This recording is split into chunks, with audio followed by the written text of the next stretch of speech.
नोंथांमोननि थाखाय गोजोनथाव खौरां लोगोफोर दिनै दंफैयो आङो चिरां जिल्ला रानिपुर बिसिडिसिनि सिङाव थानाय सालबारि गामियावहाय दा बेवहाय मानो दंफैयो होनना बुंब्ला आंखौहाय सासे आदाया लिंहरदों दा मानो थाखाय लिंहरदों आं नोंथांमोननि भिडिअनि गेजेरजों लाबोगासिनो दंखायो दा बयनिबो थाखाय गोजोनथाव खौरां दे दा सफैबाय आङो नै आदाया नै बेनो आदा बिरजन ने आदा गोजोन्थों ओमफ्राय आदा लिंहरदों ओमफ्राय आं आदानि न'आवहाय मानि थाखाय फैदों आङो नोंथांमोननोहाय डिटेल्स भिडिअनि गेजेरजों लाबोगासिनो दङ ओमफ्राय दा नै बेयावहाय गोबांथार मानसिफोर दंफैयो नै दा नै गोजान गोजाननिफ्राय दंफैयो आरो दा मानि थाखाय लिंहरदों आङो लाबोगासिनो दङ दै दा नोंथांमोननि बयनिबो थाखाय सुबिदा जागोन सोरबा बायदिया गोबांथार आन्दायनानै थायो दा बेनिखायनो बे भिडिअआ नोंथांमोननि सुबिदा जागोन दा सोरबाफोर बेफोरबायदि समस्यायाव गोग्लैसोनानै थायोब्ला डाइरेक्ट आदाजोंहाय कन्टेक्ट खालामनानैहाय आदाखौ जगाजग लानो हागोन दा आं डिटेल्स आदानिफ्राय मिथिनानै लानि मा उद्देশ্যनि थाखायहाय आदाया बेसिम लिंहरनाय जादों आं दिनैनि बे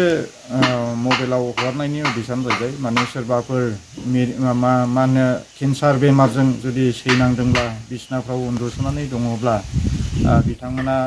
लांफैनो हागोन आरो बेबायदिनो सोरबा मिरगि बेमार जादोंब्ला बिथाङाबो लांफैनो हागोन दा बिनि थाखाय आङो दिनै बे इउटुबारखौ लिंहरनाय जादों नोंथांमोना सोरबाफोर नुवाखैब्लाबो इउटुबाव नायनानैहाय आंनियाव कन्टेक्ट खालामनानै फैनो हागोन आरो लांफैनो हागोन ओमफ्राय ओरैनो जेनेबा मोनबेसे बेमारफोरनि थाखाय होनाय जायो आरो माखासे जन्दिसनिबो होनाय जायो बेनिफ्राय आथिं आखाइ सानाय जुदि खें खें सादोंब्ला बेखौबो लांफैनो हागोन बेनिफ्राय सोरबाया माबा सिमां गाज्रि उन्दुनाय लामाफ्रावहाय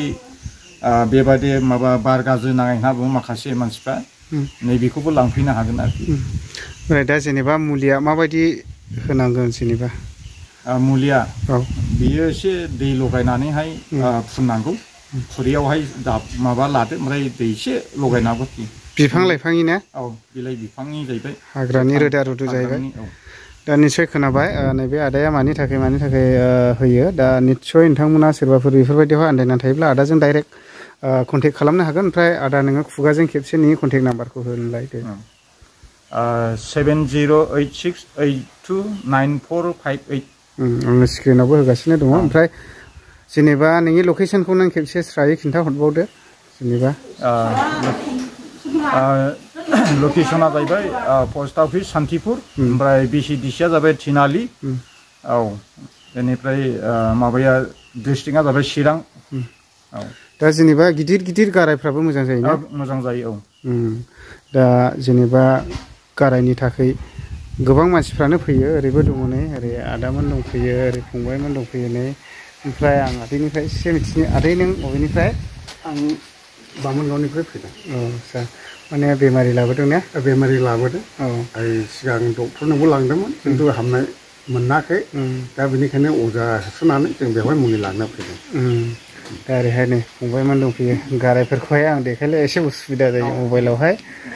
माने माखासे गाइडलाइनफोर थायो माने गारायफोरखौहाय एसे दिन्थिला उसुबिदा जायो ओमफ्राय दा जेनेबा मा बारायफ्राव ना एभरिडे लोगो मोनखागोन नोंखौ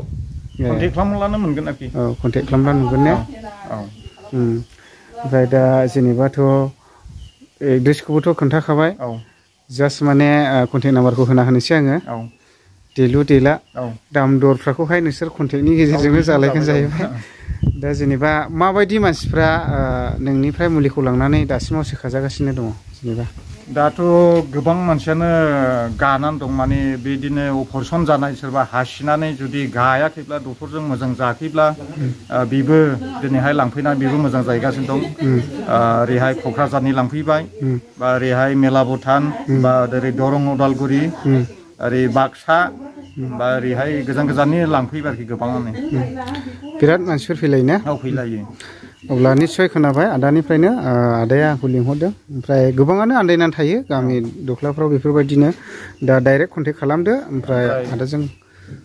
मोनसेया जाबाय महिलाफ्रा सोरबा गथ' जानायाव जुदि आहारफ्रा माबा मोनसे जादोंब्ला नैबेबो लांफैनो हागोन आरो बेयो आजिखालि बिराद जायो बेबो दा निस्सय खोनाखाबाय मानि ने होमब्ला गोजोननाय थाबाय आदा बेखिनिखौ मेसेज हरनो थाखाय